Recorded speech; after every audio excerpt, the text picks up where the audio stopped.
थारमारे बजार। हेलो, म अहिले सल्यान जिल्लाको बागचौर नगरपालिका वार्ड नम्बर 2 थारमारे बजारमा छु। थारमारे बजारको बिहानको अहिले कस्तो भ्यू देखिन्छ हामी सर र ब्याकग्राउन्डमा हेर्छौँ है त। यो सल्यान श्रीनगर झर्ने बाटो।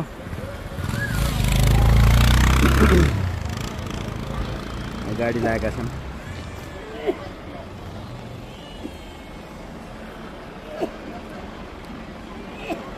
यो चाहिँ रुकुमकोट जाने बाटो, यतातिर रुकुमकोट।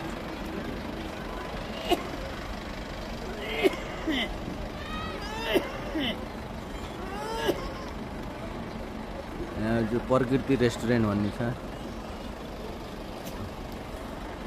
ठ्याक्कै त्योदेखि यतापट्टि चाहिँ यो चौरझारी जाने बाटो, चौरझारी जाने बाटो। हामी चाहिँ अब चौरझारी जानको लागि तयारी गर्दैछु। बिहानमा चाहिँ गाडी पाइँदो रहेनछ। अब 12 बजीसम्म वेट गर्नुपर्छ अरे। अब खाना खाएर निस्कनु पर्ला। अरू कुनै सवारी साधनको व्यवस्था नहुँदासम्मलाई 12-9 3 घन्टालाई हामीलाई यहाँ वेट गर्नुपर्ने भयो। हेरौँ है के हुन्छ कसो हुन्छ। थप विवरणहरू आउँदै गर्छ। हाम्रो चौरझारी पुगेपछि के कस्तो हुन्छ त्यहाँको वस्तुस्थिति पछिल्लो अपडेट आउनेछ। त्यतिन्जेलसम्मको लागि वेट गर्दै गर्नुहोस्। यो भिडियो मार्फत म अपडेट गराउँछु। सबैजनाले यो भिडियो हेरिसकेपछि लाइक, कमेन्ट, सेयर र सब्सक्राइब गर्न नबिर्सनु होला। Thank you for watching this video. बिस्तारै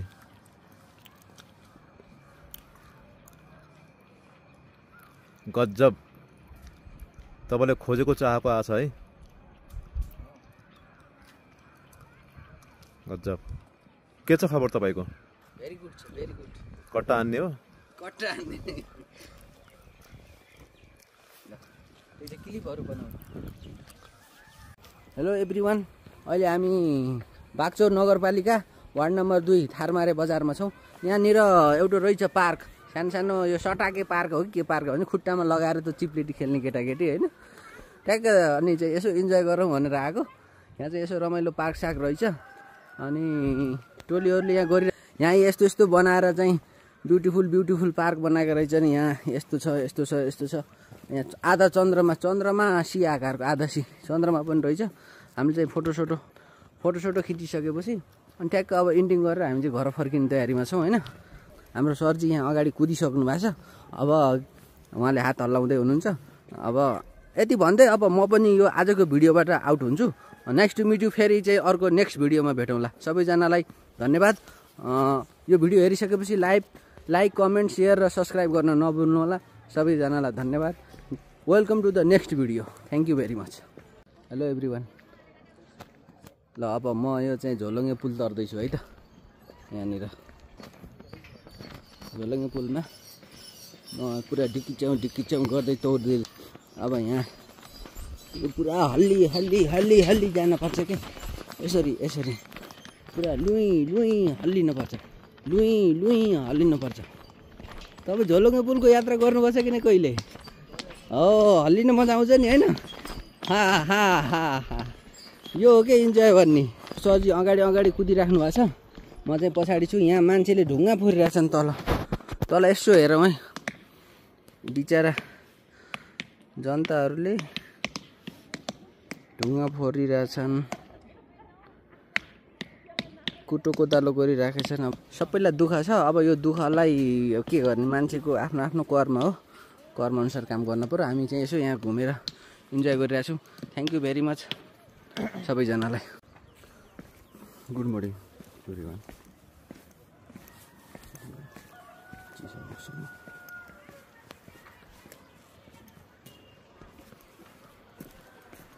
वाकिङ गरिरहेको छु।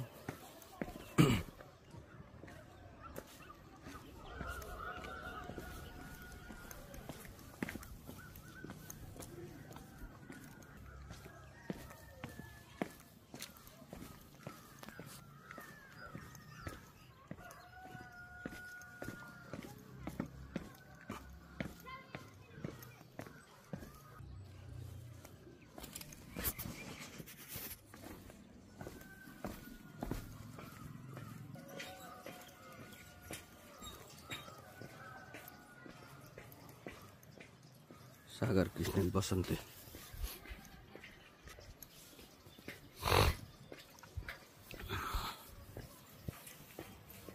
ल हेर म पनि डाँडामा आइसकेँ घाम मेरो अनुहारमा आइसक्यो है Sagar Krishna बसन्ते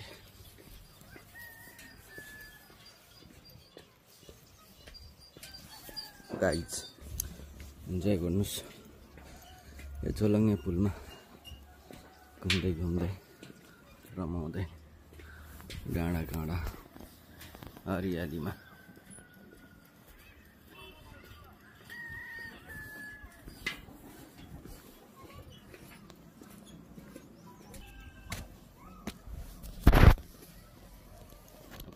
thank you for watching this video.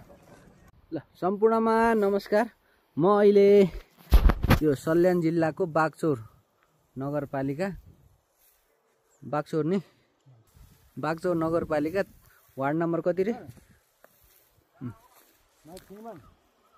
थारमारे बजारमा झर्न लाग्छौँ हामी। अघि बिहान यता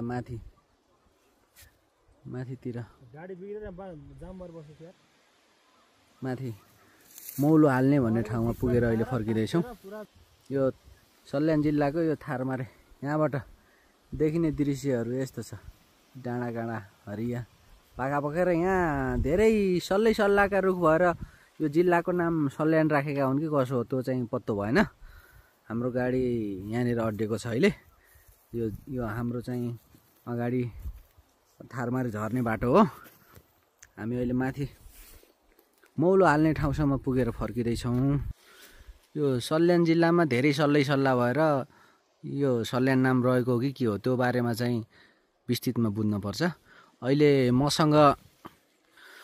मसँग माथि के हाल्ने ठाउँ रे मौलो हाल्ने भन्ने ठाउँमा सँगै पुगेर फर्किनु भएको छ हाम्रो नरबहादुर पुलामी सर। उहाँको खास घर चाहिँ बराहताल गाउँपालिका वार्ड नम्बर 3 लेकगाउँ भन्ने ठाउँमा पर्छ। उहाँ विगत 6 महिनादेखि यो थारमारेमा बसोबास गर्दै आउनु भएको छ। उहाँसँग थोरै कुराकानी गरौँ है त अबको भिडियो उहाँको। ल नरबहादुर सर तपाईँले आफ्नो परिचय दिनु होला है। ल सम्पूर्ण फेसबुक साथीहरूलाई चाहिँ नमस्कार। मेरो नाम चाहिँ नरबहादुर पुलामी मगर। मेरो घर चाहिँ बराहताल गाउँपालिका वार्ड नम्बर 3 लेकगाउँ सिर्खेतमा पर्छ। म चाहिँ विगत 2081 साल भदौ महिनाको 14 गतेदेखि यस बागचौर नगरपालिकाको थारमारे भन्ने ठाउँमा म बस्छु। ल नरबहादुर सर तपाईँलाई यो सल्यान जिल्लाको नाम सल्यान भनेर कसरी रहेको छ त्यसको बारेमा के जानकारी छ बताउनुहोस् त। यो चाहिँ म पनि यो 5 महिनाको चाहिँ बसाइमा चाहिँ यसो बस्दै गर्दाखेरि यहाँको भौगोलिक अवस्थाहरू हेर्दै गर्दाखेरि एकदमै यहाँ चाहिँ यो सल्लाहभन्दा मैले अरू देखिनँ। एउटा आफ्नो चाहिँ एउटा विचारले यो धेरै सल्लाह भएको कारणले गर्दा सल्यान जिल्ला चाहिँ रहन गयो कि यस्तो पनि मेरो अनुभव छ। ल सल्यान जिल्लाका अरू विशेषताको बारेमा भन्नुहोस् त तपाईँले भोगेको जानेको विषयमा। यहाँको चाहिँ अरू विशेषता भन्नुपर्दा चाहिँ यहाँ एकदमै बढी मात्रामा चाहिँ प्रायः यहाँ सुन्तलाको खेती गरिँदो रहेछ। अनि सुन्तला भयो यहाँ अदुवा अनि टिमुराहरू यहाँको चाहिँ नगदे बाली रूपमा चाहिँ मैले पाएँ। यहाँको विशेषता नै हुँदो रहेछ। अर्को कुरा यहाँको हावापानी चिसो छ, बस्नलाई एकदम सुन्दर छ। यही नै हो। ल जानकारीको लागि धेरै नरबहादुर सर। हाम्रो यो भिडियो टु बी कन्टिन्यू रहन्छ र अबको केही समयपछि हामीले आफ्नो यात्रालाई अगाडि बढाउँछौँ। यो छोटो मिठो भिडियोको लागि सबैजनालाई धन्यवाद। र अब हाम्रो लगभग कति मिनटपछि हामी पुग्छौँ त्यहाँ? हामी अब 10 मिनट। हामीलाई थारमारे बजारमा पुग्नलाई 10 मिनट छ। हाम्रो यो गाडी बिग्रेको भएर यहाँ एकछिन वेट गरिरहेका छौँ। सबैजनालाई धन्यवाद वाचिङ फर दिस भिडियो। यो भिडियो हेरिसकेपछि सबैजनाले लाइक, कमेन्ट, सेयर र सब्सक्राइब गर्न नबिर्सिनु होला। धन्यवाद।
यो अर्को भिडियोमा सबैजनालाई नमस्ते।